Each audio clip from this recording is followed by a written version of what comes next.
చదువుతున్నాను. ఓం శ్రీకృష్ణాయ పరమాత్మనే నమః. అత అష్టాదశోऽధ్యాయः మోక్షసన్యాసయోగः. అర్జున ఉవాచ సన్యాసస్య మహాబాహో తత్వమిచ్ఛామి వేదితుం త్యాగస్య చ ఋషికేశ పృథక్కేశీ నిషూదన. శ్రీభగవానువాచ కామ్యానాం కర్మణాం న్యాసం సన్యాసం కవయో విదుః.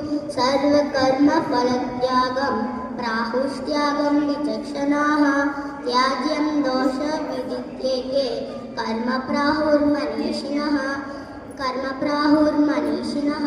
యజ్ఞదాన తపఃకర్మ న త్యాజ్యామితి చాపరే. నిశ్చయం శృణు మే తత్ర త్యాగే భరతసత్తమ. త్యాగో హి పురుషవ్యాఘ్ర త్రివిధా సంప్రకీర్తితః. యజ్ఞదాన తపఃకర్మ న త్యాజ్యం కార్యమేవ తత్. యజ్ఞోదానం తపశ్చైవ పావనాని మనీషిణాం. ధన్యవాదాలు. హరే కృష్ణ.